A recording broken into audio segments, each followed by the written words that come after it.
There he is. Hi folks, Gers TV. Hello, hello. This Saturday afternoon. Real football's back. Yes, 3 o'clock, Saturday afternoon. Seems surreal, doesn't it? 3 o'clock on a Saturday. That's the second game in a row, actually. I mean, I know it's a song every Saturday, but Saturday 3 o'clock football, there's something special about it, especially the weather's been good, but the weather was good, then it was pish, and then it was back to good. Aye. But it looks nice today. For those watching abroad, pish means poor. Just Poor. But so, it's good to have real football back. Yeah. I think that's the first thing we'll say. bank holiday weekend, sun's out today, and we're back Saturday afternoon. So looking forward to the game. 100%. First of all, I think we should wish all our viewers a happy Easter. Yep, happy Easter everyone. And hope you have a great time, guys. Hope you have a peaceful one, and remember the reason for Easter. Big game, Rangers versus Hibernian, a chance for the famous Glasgow Rangers to go top of the league due to the game being cancelled last week. We'll talk about it for a few minutes. Yep. And as well as that, we'll get the match preview. So, first of all, the game being cancelled over a week ago at Dens Park. We've not really spoke much about it, Gordy. In hindsight, it probably done us a wee favour. However, it inconvenienced the fans. Yeah, I mean, from a squad and from a kind of injury point of view, it's probably worked out a lot bit better for us because we've given the players get an extra couple of days rest, as the press conference at the end of this week said, I think Thursday, about players coming back from injury as well. So yeah, it was just a sore one for the supporters, obviously getting up on Sunday morning, having to leave early, halfway to Dundee, then you get the call at 10:30, 11 o'clock saying game's off. And we spoke about it on the show a couple of weeks ago. It was very poor refereeing, poor decision making, but it is what it is, and I'm sure all the fans will find a way to get back up there on the 11th of April or so, or 12th of April, whatever it is. The 2 points you could look at, you could say it benefited the two clubs because Celtic then stay top of the league, albeit with us having a game in hand, but we could have been doing with the rest. Our players were dead in their arse basically. They were struggling. I wouldn't read too much into that. I actually do think that it might suit Rangers a little bit better to be, as this might sound strange, and people might not agree with it, but to be second and to have that incentive to go top. It's a different kind of, even and when and if you're top league, it's a different kind of pressure staying top. But if you know going into the game, you're in second place, and if you win, you go on top, then that's a motivation factor in itself, I think. So yeah, I wouldn't read too much into the kind of psychological stuff. But looking forward to the game. Yeah, 100%. So before we get to the big match, let's go into a few details. So it's International Week. You think to yourself, it gives most of our players a break. Everything's hunky-dory. And then you get the news that Yilmaz plays for 27 minutes and is injured. And Yilmaz, for anybody that's not been watching football for the last few months, is our informed player.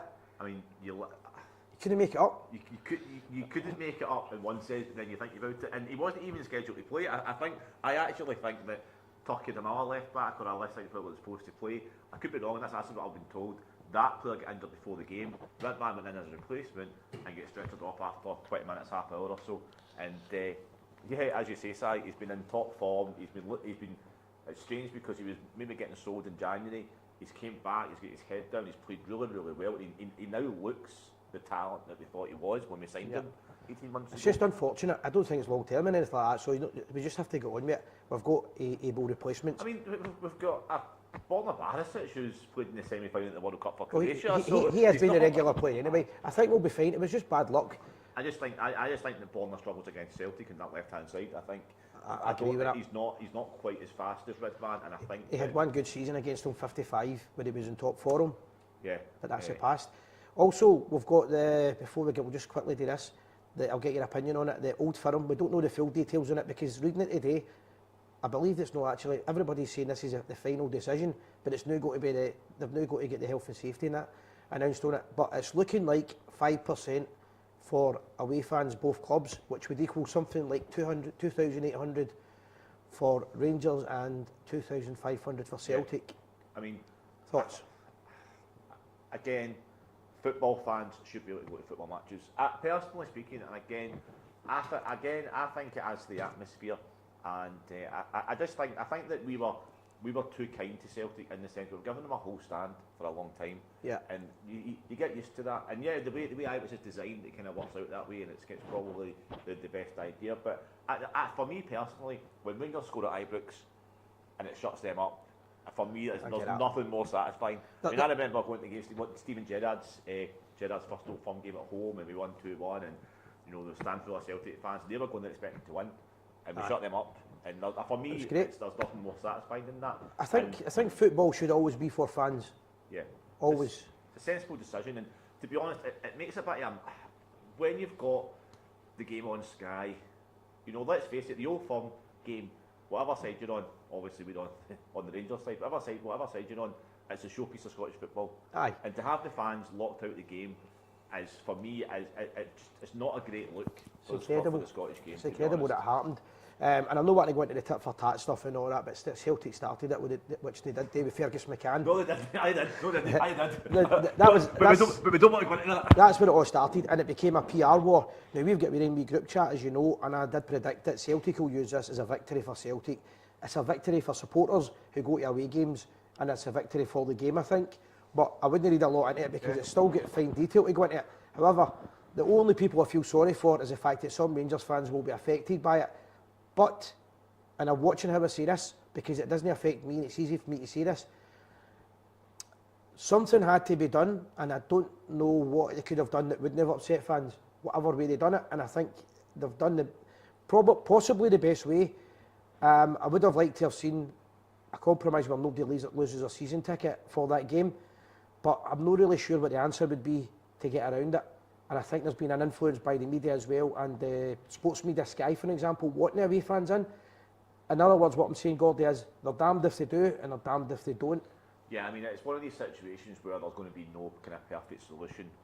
What sometimes in these situations you have to find is the best solution, or the least upsetting solution. And well, certainly, I mean, I would certainly not be surprised in the next couple of years if there was, you know, a few hundred extra seats added to Ibrox, or a bit of development at Ibrox, because the market's there. Yeah. They're making money regularly through Edmonton House as well. So I would be genuinely surprised if there wasn't, you know, a little bit of an expansion on. The argument's been so many times filling the corners, and I know there's arguments you can't and everything else. But they'll say, and I'm not getting into conspiracies, but they put a man in the moon, I'm sure they can put more seats in Ibrox. That's my only thing, is I don't like the fans. I think fans, even if you don't like the support, you should be going to a game of football, right? I'm not interested in all this stuff where everybody's offended and that, because I'm for the 75 I was born, so I'm an 80s boy. Nobody was offended in the days.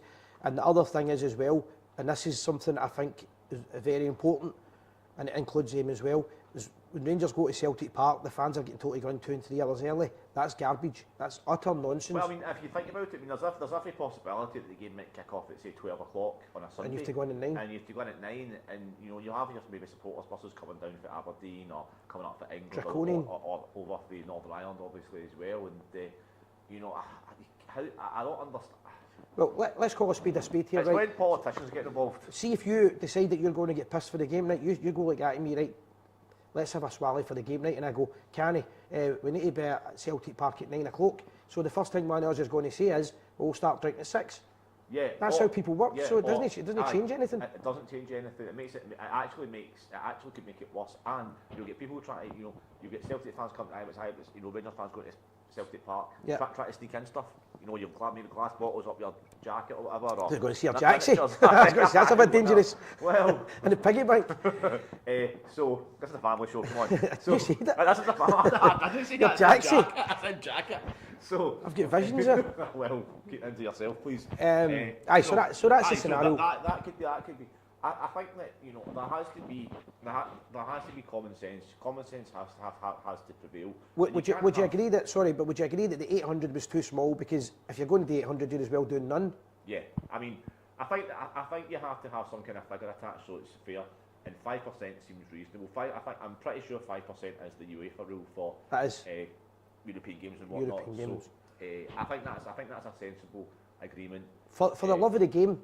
And to promote the game, because we don't get a lot of money from the league. The Old Firm game's the only thing that does a sponsorship, right? So people are getting a bit bored of the fact that they've got a game with no fans in it, because everybody likes controversy. They all get the papers the next day tell you that was disgraceful, but the papers are full of it. Oh, I mean, let's face it, the Old Firm is the mainstay of Scottish football. If it wasn't for the Old Firm, the Scottish game would be equivalent to the Welsh game, the Irish League, the Welsh League, or whatever. Okay, if it wasn't for the Old Firm, as whether you like it or not, or whether other fans appreciate it, they have to call a spade, as you rightly said. The Old Firm is the lifeblood of Scottish football, and to have it live throughout the world with no away fans at Ealer Stadium, and Ealer Stadium, by the way, as well, and good Rangers on that as well, it's farcical, and you know, it's maybe good. It's maybe good at the start. You think to yourself, you know what, this is great. It's all Rangers fans, which by the way is great. But at the end of the day, it devalues the game. That's the word I was looking for there. It devalues the game. It devalues the product. And Sky aren't going to pump in millions every season. And it makes us look like tin pot as well, the league. Yeah. And after what happened at Dens Park last week, it does look as if the league is years behind Draconian. Almost to the extent that English women's football is becoming ahead of Scottish League. Is that bad? I mean, yeah. So that's our opinion on it. So let us know your opinions, guys. Let us know your opinion, put the comments up. Nobody's going to agree 100%. Unfortunately, they had to make a decision on it. And we reported this last year. This decision that they made yesterday was actually made at the start of this season. And Celtic renegaded on it because they went to the media a week early. And then it folded, basically. No, I swear. And it went back to no fans for this season, but they've got it for next season. So it's going to happen. At some point, it's going to happen, and I think it's going to be just under 3,000 and 2,500. Yeah. Ultimately, for the game's point of view, something I'm going to quickly speak to you about is if you remember the old days when you used to get real wrestling, and I don't know if you're too young for it, people love the bad guy and people love. What I'm trying to say is in football, right, there's this thing here where everybody says you don't want away fans and everybody's offended. People love the offensive shouting and chanting and all that. Yeah. They might say they don't, but that's partly what makes the fixture. Yeah, and in the wrestling, it used to be all grannies. We used to go nuts with the wrestlers because people get passionate. Yeah, and that sometimes that's what's missing. And then for me, you know, seeing Rangers going in the Ibrox against Celtic with all the fans there for both clubs, nothing more satisfying for me. And last thing, I dare say if I went to Newcastle Sunderland, I don't think they would have good things to say to each other. But you've seen the recent game where they had the big support at Newcastle took the big support at Stadium of Light, I believe, and the atmosphere's great. So I'm all for it coming back. Unfortunately, I'm saddened at the way it's happened with the fans that will lose out. Yeah, what is for certain is that there'll be 50,000 Rangers fans at Ibrox today for the big game against Rangers v Hibs. I say this all the time, so say it again, it's a must win. On repeat. We can take that as read, I think. No, I think that, you know, Todd Campbell was speaking, the Rangers squad know every game's a must win. And that's all it is. I mean, we're getting to the business end of the season now. I think we've got 3 games, four games before the split. Hibs today, Celtic at home, Dundee, and then Dundee, Ross and then Ross County. And I'm convinced that if we win on that 4 games, that's more or we'll less win the league. We'll win the league. For me, that's what we'll take. 2 games at home are winnable. Of course, the Old Firm will look after itself. And the 2 away games, Dundee and Ross County. If we won them all and drew against Celtic, I still think we would win the league. However, I think it's important that we put the marker down and we get the win. I think from a psychological, motivational point of view as well, I think it's really important to beat Celtic at Ibrox, of course. However, it's irrelevant if we don't win the day. Exactly what I was going to say there. If we don't win the day, then you know we've got 2 home games. We're probably only going to have 2 home games after the split. The good thing about the split, the reassuring thing for me is that if we win today, which I'm sure we will, Aberdeen and Hibs, who raise their game against Rangers, especially at Easter Road and Pittodrie, will not get in the top 6, I don't think, which could be a major thing. That's a good point. And I'm all for that. So we should get Simon on here. What's his name? Warnock. We should get him on here for an interview. I think he's too busy. I don't know what he's doing. He's probably too busy doing or something. He's probably in the director's box at Ibrox, isn't he? Getting on a swally. So secret agent Warnock. Hi. So back to this game. So I think that there's no love lost between Rangers and Hibs. Hibs have put a statement out and it was ridiculous, and we know the behaviour of their fans, but we don't really want to go into that. But it's going to be an intense game today. Hibs would love nothing more than to spoil their party. The last 3 games, Rangers have won 2-0, 3-0 and 4-0. That was quite easy to remember. They've not scored against us in the last 3 games. We've scored the goals, but that doesn't mean we just turn up today and do the business. Of course not. However, if we could put on a show today, that would send out the pressure, like you spoke about earlier, the pressure reversing to Celtic. That'll send a bit of pressure onto them going to, it's not called the Tony Macaroni, I don't think anymore, it just lost, it changed its name. Livingston. I just got Livingston. Livingston have actually been a kind of bogey team for Celtic, especially at Livy. But I think what Livy are doing this season, I can't. I mean, obviously I'd love it if Livingston got the win, but I really can't see. I can't see, but it's all about pressure. You never know. Even a point, even a draw, it would be a boost for them. But no, the main focus today for Rangers is a win. We're 2 points behind our game in hand, and we're 1 goal behind. So if we win 2-0 today or 3-1, we're top of the league. Yeah. Now, I forgot to mention when we spoke about the international, Cyril Dessers, I nearly said Cyril Regis there, because we're talking about the 80s. You're an 80s boy, right? Feel old, man. Cyril Dessers scored as well through the week, so yeah, he gets a lot of criticism, Gordy, but still scoring goals for us. Yeah, I mean, somebody made this, I can't remember where I read it. Might even be new, I don't know. Probably not, though. I'm looking at him right then, probably. Cyril Dessers he's not a poacher. I think it was actually David Herd, actually. Well, I seen him fishing without a licence. Right, okay. He's not a poacher. He's a kind of all-round forward kind of player where he's not going to score the goals like, say, a Chris Boyd scores or Alan McCoy scores, but at the same time, he'll try and fashion a chance. He's not scared to take a shot. He's not as bad as they're making it. I mean, he's a horrific start to the season, but then under Michael Beale, who wouldn't, to be perfectly honest, the way we were playing at the start of the season, he does score. He doesn't, he scored a couple of doubles and that. There's every chance he'll get a goal today. So yeah, he was a bit. You said about the kind of bogeyman, like the kind of villain. He does miss a hell of a lot of chances, but he does score. And the thing about when he misses, it doesn't actually put him off. Yeah, when you're a striker, a big thing for you, and this happened with McCoist a lot, is confidence. McCoist could miss 5 chances, but he kept the belief. Yeah. And he needs that, and that's how the fans, I know the managers mentioned stay for 90 minutes, sing for 90 minutes. We really need, this is touching the cloth time, we need to stick by the players in the team. It's going to be hard for us. Yeah. People complain about referees, VAR and everything else. If we do the business on the park, we won't have to worry about anything else, I believe. Correct. I know, that's why I never really get in the business of blaming referees to be perfectly honest, side, because at the end of the day... Aye, on live on this, and then when you're coming back up the road, you're going... Fuck off! But on a serious note, Rangers should be, if Rangers want to win the league, then irrespective of what the rest does, you need to go out and beat Hibs 2 or 3-0 a day. Yeah. There's also talk, I've seen in the last 3 or 4 days that Jack Butland might actually get to the England squad now because the England goalkeeper's out, but that's all due to his form. He's been outstanding, and the other big news is just now, we don't know, it's not been confirmed, but Viv and Ryan are going to give us a team news at Ibrox in 5 minutes.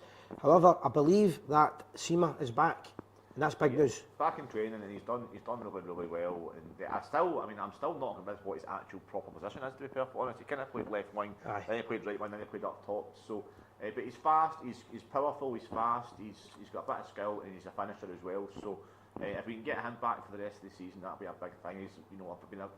He's been missed, especially in the last few weeks when we were struggling for cover up top. It's putting a bit of pressure on Dessers up front as well. And I think Danilio's not too far away, but he might be in a couple of weeks. But I think Sima could play in the Old Firm. Yeah, hopefully. I mean, I think we'll probably see Sima at some point today. I don't think he'll start, to be perfectly honest. I could be wrong. But I think you've been wrong before? I remember it. I was wrong once, 1999. I remember it well. I was that time I was wrong. I was wrong that time. I thought I made a mistake. Aye, okay. So back to that, I think Seamer's an important part of the squad and the team, and if we can get him fit enough for the Old Firm, he could be the man that takes us over the line. Yeah. And another point I want to make, Gordy, just before we finish up, is Tom Lawrence is struggling for match fitness. I don't know why. So having the introduction of Cantwell, I thought he came in a bit early last week, 2 weeks ago in the Benfica game, but only because he's such a good player, we brought him in. But I think he should be back to match fitness after today. That's a big one for us. Yeah, I mean that was good for the kind of benefit and the blessing in disguise with the Dundee game was that guys like Cantwell and Lawrence were rested and they could maybe work on their fitness, work on their sharpness. So yeah, I mean Tom Lawrence, I think they're still kind of looking after him in the sense that I can't remember, I could be wrong again, twice in one show, but I don't think Tom Lawrence has actually played a full 90 minutes this season for Rangers. That. But I think you could be right with that because even when you think he's going to do it, it's the last couple of minutes he comes off. Yeah. But I think he's still a good player, but you might be right. He sees a pass, like he's got that vision. Clement's obviously he's a wise guy. He wants the players to be fit. And the other thing I was going to say about that was with the introduction of Cantwell. Rangers are a stronger, faster team, and I think it showed you how good a player Cantwell was when he wasn't in the team. And at the time, I was unhappy with this, with Clement changing his position and his treatment of him. However, Clement was right on that, and I think Cantwell even would accept that sometimes you have to have a boot up the arse to... Yeah, I think they have to. I think, you know, Clement's won over the fans. I think we have to trust in his project to make he sees the team. And you need to remember as well that it's not even his team yet. I mean, he's not had That's true. a transfer window with money. I mean, he's not really, you know, spent a lot of money since he came in. So, you know, I think we have faith. And big shout out to the gaffer because it was his birthday. 50th birthday yesterday as well. Aye. This week as well. So Happy birthday, gaffer. I know you're watching in the dressing room right now, so happy birthday. Yep. If you wanted tactical advice, size available, just give him a call as always. Get tore into them. Right into them for the start. That's basically it. Or as Jock Wallace used to say, Doddy, what was the cry? That's size team talk. Win. That's Yep. it. That's all that matters. I remember, a quick story, I remember, you know, I know Terry Hurlock quite well, and he was telling me that he was saying about the Rangers players being nuts, and I went, now you were nuts, and he was telling me, he said that one of the Old Firm games, the first one he played in, he walks in the dressing room, he says hours before the game, and Balmer Brown's standing against the wall, he'd on the wall, and he went, I don't know why he was doing it, he's just sitting here. That's the attitude you want. This could be a battle today. I actually seen a clip on YouTube of Terry Hurlock last night just randomly say that, and he gets, it was the day, it was one Old Firm game where he gets sent off. I think him and Wallace got sent we off. get beat 2-0 St Patrick's Day, 2000 and something. It was just like 1990 ridiculous. something. And he had the cheek to look surprised as well. Do you know, like the referee gave him the red card, he had the cheek to look surprised. These guys wouldn't survive in modern day football. We're aware of the time because the guys are going to be on Twitter in a wee minute doing the team news. We'll be over at Ibrox. We'll try and do a wee, I don't know if we'll get time actually, but we'll try and do a fans video and I'll try and do something after the game. Wherever you are in the world, enjoy the match. Stay safe, roll on the Rangers, everything for everyone today, 90 minutes. Let's stay to the end and enjoy the game. I'm going to go for 3-0 Rangers today. And I'll go 4-0 Rangers, and I'm going to predict that Roof will score one of the goals. Oh, there we go. The Roof's on fire. There we go, that'll be You're probably not playing now. Have Have a good day, guys. Have a good day, enjoy the game, and always remember, we are the people.